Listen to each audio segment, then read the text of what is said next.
ನಮಸ್ಕಾರ ಸ್ನೇಹಿತರೆ.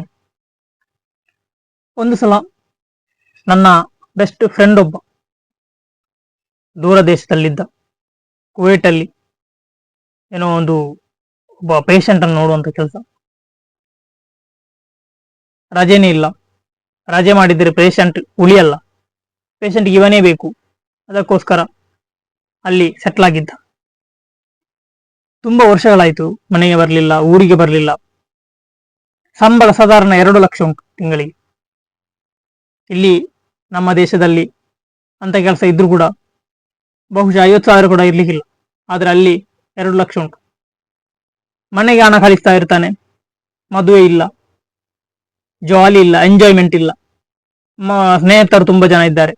ಮೊಬೈಲ್ ಅಲ್ಲಿ ಫೋನ್ ಮಾಡ್ಲಿಕ್ಕೆ ಕೂಡ ಟೈಮ್ ಇಲ್ಲ. ಅಲ್ಲಿ ಕೂಡ ರೂಮಿಂದ ಆಚೆ ಈಚೆ ಹೋಗ್ಲಿಕ್ಕೆ ಟೈಮ್ ಇಲ್ಲ. ಒಂದು ರೀತಿಯ ದಿಗ್ಬಂಧನದಲ್ಲಿ, ಕ್ವಾರಂಟೈನ್ ರೀತಿಯಲ್ಲಿ ಜೀವಿಸ್ತಾ ಇದ್ದಾನೆ. 2 ಲಕ್ಷ ಸಂಬಳ ಇದೆ, ಮನೆಗೆ ಕಳಿಸ್ತಾ ಇದ್ದಾನೆ. ಮನೆ ಕಟ್ಟಿದ್ದಾನೆ, 2 ಮನೆ. ಅಷ್ಟು ದೊಡ್ಡ ಮನೆ, 3 ಕೋಟಿ ಮನೆ ಬೇರೆ ಎಲ್ಲಿ ಕೂಡ ಆ ಏರಿಯಾದಲ್ಲಿ ಇಲ್ಲ. 3 ಕೋಟಿ ಮನೆ ಕಟ್ಟಿದ್ದಾನೆ. ಅವನ ತಮ್ಮ ಅವರೆಲ್ಲಿದ್ದಾರೆ, ಸಂಬಂಧಿಕರೆಲ್ಲ ಇದ್ದಾರೆ. ಅವರೆಲ್ಲರೂ ಇವನು ಕಳಿಸಿದ ಹಣವನ್ನು ಖರ್ಚು ಮಾಡಿ, ಜಾಲಿ ಮಾಡಿ, ಎಂಜಾಯ್ ಮಾಡ್ತಾ ಇದ್ದಾರೆ. ಅವರಿಗೆ ಕೆಲಸದ ಗೊತ್ತೇ ಇಲ್ಲ, ಕೆಲಸ ಮಾಡಿಯೇ ಗೊತ್ತಿಲ್ಲ. ಯಾಕಂದ್ರೆ ಇವನ ಹಣ ಇದೆ. ಹಣ ಬರ್ತದೆ, ಎಲ್ಲಂದ್ರೂ ಬರ್ತದೆ. ಅದನ್ನು ನಾವು ಖರ್ಚು ಮಾಡ್ತೇವೆ. ಕಾರು ತೆಗಿತೀವಿ, ಬೈಕ್ ತೆಗಿತೀವಿ, ಲಾರಿ ತೆಗಿತೀವಿ, ಟೆಂಪೋ ತೆಗಿತೀವಿ, ಮನೆ ಕಟ್ಟಿವಿ, ಎಲ್ಲ ಮಾಡ್ತಾ ಇದ್ದಾರೆ. ಎಲ್ಲ ಎಂಜಾಯ್ ಮಾಡ್ತಾ ಇದ್ದಾರೆ. ತಾನು ಅಲ್ಲಿ ದುಃಖ ಪಡ್ತಾ ಇದ್ದಾರೆ. ಒಂದೇ ಒಂದು ಸಲ ಬಂದಿದ್ದ, ತಾಯಿ ತೀರಿ ಹೋದಾಗ ಮೊನ್ನೆ ಬಂದಿದ್ದ.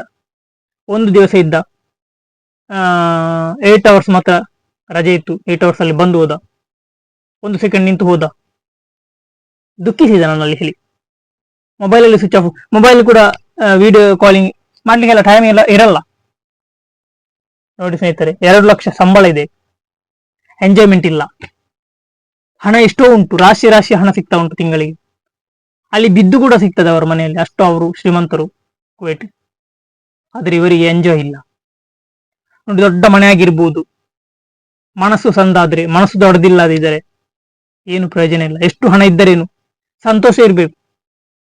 ಸಂತೋಷ ಇಲ್ಲದಿದ್ದರೆ ನಾವು ಗೂಡಲ್ಲಿ ಹಾಕಿದ ಪಂಜರದೊಳಗಿರುವಂತ ಗಿಳಿಗೂ ಕೂಡ ಸಂತೋಷ ಇದೆ, ಆಚೆ ಈಚೆ ನೋಡ್ಬೋದು ಏರಿಯಾವನ್ನು. ಇಲ್ಲಿ ಆಚೆ ಈಚೆ ಕೂಡ ನೋಡ್ಲಿಕ್ಕೆ ಆಗಲ್ಲ. ಸಂತೋಷನೇ ಇಲ್ಲ. 30 ವರ್ಷ ಆಯ್ತು, ಸಂತೋಷ ಇಲ್ಲ. ಮನಸ್ಸಿಗೆ ನೆಮ್ಮದಿಲ್ಲ. ಆ ಪೇಷಂಟ್, ಅವನು ನೋಡುವಂತ ಪೇಷಂಟ್ ಸಾಯೋದಕ್ಕಿಂತ ಮುಂಚೆ ಇವನು ಸಾಯ್ತಾನೋ ಏನೋ ಎನ್ನುವಂತ ರೀತಿಯಲ್ಲಿ ಬದುಕ್ತಾ ಇದ್ದಾನೆ. ನೋಡಿ ಸ್ನೇಹಿತರೆ, ನಾವೆಲ್ಲ ಭಾವಿಸ್ತೇವೆ ಅಷ್ಟು ದುಡ್ಡು ಆಗ್ಬೇಕು, ಇಷ್ಟು ದುಡ್ಡು ಆಗ್ಬೇಕು. ಆದ್ರೆ ದುಡ್ಡು ಏನು ಮಾಡುತ್ತೆ? ಸಂತೋಷ ಕೊಡುತ್ತಾ? ಸಂತೋಷ ಕೊಡಲ್ಲ ದುಡ್ಡು. ದುಡ್ಡು ಇದೆ, ಆ ದುಡ್ಡನ್ನೆಲ್ಲ ಈಚೆ ಆಚೆ ಕೊಟ್ರೆ ಅವರೆಲ್ಲ ಸಂತೋಷ ಪಡ್ತಾರೆ, ಅವರೆಲ್ಲ ಎಂಜಾಯ್ ಮಾಡ್ತಾ ಇದ್ದಾರೆ.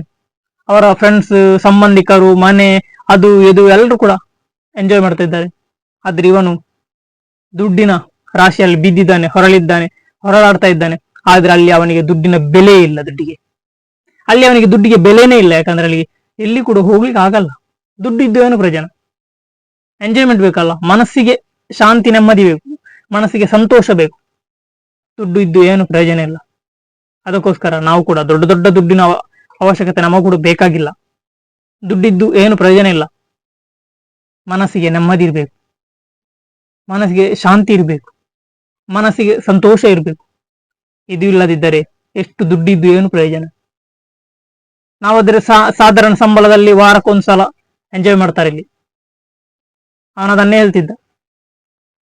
ಅವನ ವಾಯ್ಸೆಲ್ಲ ಬೇರೆ ಆಗಿದೆ, ಅವನ ದೇಹ ಎಲ್ಲ ಕೃಶವಾಗಿದೆ, ಅವನ ಮನಸ್ಸು ಕೂಡ ಕೃಶವಾಗಿ ಯಾವಾಗ ಹೊಡಿತದೆ ಎನ್ನುವುದು ಅವನಿಗೆ ಗೊತ್ತಿಲ್ಲ. ಸಂತೋಷನೇ ಇಲ್ಲ. ಅವನು ಹೇಳ್ತಿದ್ದ, ಬೇಡ ಬೇಡ, ಫಾರಿನ್ ಕೆಲಸಕ್ಕೆ ಹೋಗ್ಬೇಡ, ಊರಲ್ಲೇ ಮಾಡು, 30,000 40,000 ಮಾಡು ಸಾಕು, ಎಂಜಾಯ್ ಇದೆ. ನನಗೆ ದುಡ್ಡಿದೆ, ಎಂಜಾಯ್ ಇಲ್ಲ. ಅದಕ್ಕೋಸ್ಕರ ಸ್ನೇಹಿತರೆ, ನಾವು ಕೂಡ ಅಷ್ಟು ಹಣ ಆಗ್ಬೇಕು, ಇಷ್ಟು ಹಣ ಆಗ್ಬೇಕು, ನಾನು ಅಷ್ಟು ಕೋಟಿ ಮಾಡ್ಬೇಕು, ಇಷ್ಟು ಕೋಟಿ ಮಾಡ್ಬೇಕು, ಅಷ್ಟು ಲಂಚ, ಇಷ್ಟು ಅದು, ಏನು ಪ್ರಯೋಜನ ಇಲ್ಲ. ಕೆಲಸದ ಒತ್ತಡ ಆದ್ರೆ ಮನಸ್ಸಿಗೆ ಖಿನ್ನತೆ ಬರ್ತದೆ, ಮನಸ್ಸಿಗೆ ಒತ್ತಡ ಆಗ್ತದೆ. ಫ್ರೀ ಇರಲ್ಲ, ಎಂಜಾಯ್ಮೆಂಟ್ ಇರಲ್ಲ. ವರ್ಷದಲ್ಲಿ 1 ಸಲ ಎಂಜಾಯ್ಮೆಂಟ್ ಎಲ್ಲಿ, ಅದು ಕೂಡ ಇಲ್ಲ. ಗೊತ್ತಲ್ಲ. ಅದಕ್ಕೋಸ್ಕರ ಸಾಧಾರಣ ಸಂಬಳ ಕೂಡ ಸಾಕು. ನಮ್ಮ ಜೀವನದಲ್ಲಿ ನಾವು ಸಂತೋಷದಿಂದ ಇರಬೇಕು. ಆ ಸಂತೋಷನೇ ನಮ್ಮನ್ನು ದೀರ್ಘಾಯುಷ್ಯ ಮಾಡ್ತದೆ. ಮನಸ್ಸು ಖಿನ್ನತೆಗೆ ಒಳಗಾದರೆ, ಮನಸ್ಸು ದೊಡ್ಡದು ಕೂಡ ಇದ್ರೂ ಕೂಡ ಮನಸ್ಸು ಕಿರಿದಾಗ್ತಾ ಬಂದ್ರೆ ಕೊನೆಗೆ ಆ ಮನಸ್ಸಿಗೆ ನೆಲೆನೇ ಇರಲ್ಲ. ಮನಸ್ಸೇ ಇರಲ್ಲ ನಮ್ಮಲ್ಲಿ. ಅದಕ್ಕೋಸ್ಕರ ಇದ್ದ ಕೆಲಸದಲ್ಲೇ ಸಂತೋಷ ಪಡಿ, ಆದಷ್ಟು ಎಂಜಾಯ್ ಮಾಡಿ, ಫ್ರೆಂಡ್ಸ್ ಜೊತೆ ಸೇರಿ ಜಾಲಿ ಮಾಡಿ ಸಾಕು. ಇದ್ದ ಇದ್ದ ಬದ್ದ ಚಿಲ್ಲರೆ ಹಣವನ್ನು ಒಟ್ಟುಗೂಡಿಸಿ ದೊಡ್ಡ ಮನೆ ಕಟ್ಟಬಹುದು. ಅದಕ್ಕೋಸ್ಕರ ಸಂತೋಷದಿಂದಿರಿ, ಶಾಂತಿಯಿಂದಿರಿ, ನೆಮ್ಮದಿಯಿಂದಿರಿ, ಜಾಲಿ ಮಾಡಿ.